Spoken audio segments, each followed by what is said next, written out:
ఖైరతాబాద్ మహాగణపతిని మాజీ మంత్రి హరీష్ రావు దర్శించుకుంటున్నారు. లైవ్ చూద్దాం. భారతదేశంలో మనది భారతీయ సంస్కృతి చాలా గొప్పది.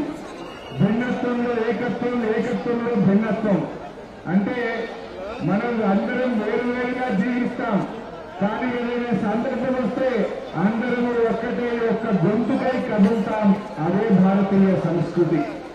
అది దసరా పండుగ అయినా, దీపావళి పండుగ అయినా, బతుకమ్మైనా, బోనాలైనా, శ్రీరామనవమైనా, వినాయక చవితి అయినా, హోలీ అయినా, రంగోలీ అయినా అందరూ కలిసి సామూహికంగా నిర్వహించుకునే గొప్ప సంస్కృతి మన భారతీయ సంస్కృతి అని చెప్పి గుర్తు చేస్తా ఉన్నా.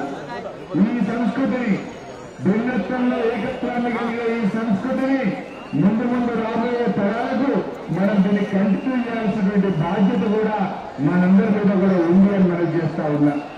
మేమందరం వినాయక చవితి అనగానే ఒక డివోషనల్ ప్రోగ్రామ్ అనుకుంటాం, కానీ ఇక్కడ ఒక డివోషనలే కాదు, ఎమోషన్ కూడా ఉంది.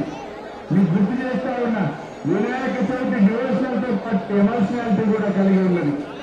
ఆనాడు స్వాతంత్రోద్యమంలో బాల గంగాధర్ తిలక్ గారు భారతీయులందరినీ ఒక్క తాటి మీదకి వేయడానికి స్వాతంత్రోద్యమంలో వినాయక ఉత్సవాలను సామూహికంగా జరిపి భారత ప్రజలను ఒక్క తాటి మీదకి వచ్చిన గొప్ప నాయకుడు బాల గంగాధర్ తిలక్.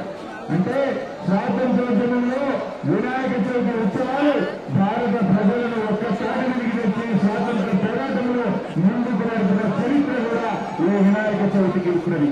ఆ సంప్రదాయాన్ని మనం ఇంకా ఒక కొనసాగిస్తున్నాం, తప్పకుండా రాబోయే రోజుల్లో కూడా కొనసాగించుకుందాం. ఇవాళ రాష్ట్రంలో కొన్ని జిల్లాల్లో అకాల వర్షాలు పడి తుఫాన్లు వచ్చి ప్రజలు బాధపడతా ఉన్నారు. ఆ విఘ్నేశ్వర దయతో ఆ తుఫాన్లో ఇబ్బంది పడ్డ ఆ ప్రజలకు, ఈ రాష్ట్ర ప్రజలకు అందరికీ విఘ్నాలు తొలగి అందరూ సుఖ సంతోషాలతో, ఆరోగ్యాలతో ఈ రాష్ట్ర ప్రజలు చల్లగా ఉండాలని ఆ విఘ్నేశ్వరుణ్ణి రెండు చేతులు జోడించి ప్రార్థిస్తా ఉన్నాను. అదేవిధంగా రాష్ట్ర ప్రభుత్వానికి విజ్ఞప్తి, ఇప్పుడే మిత్రులు చెప్పినట్టు ప్రతి సంవత్సరం గణేష్ నిమజ్జన కార్యక్రమాన్ని 9 ఏళ్లు మన నాయకుడు కేసీఆర్ నాయకత్వంలో అద్భుతంగా జరుపుకున్నాం. ఇప్పుడు కూడా అదే పద్ధతిలో నిమజ్జన కార్యక్రమాన్ని గొప్పగా జరపాలని రాష్ట్ర ప్రభుత్వాన్ని కూడా నేను కోరుతా ఉన్నా.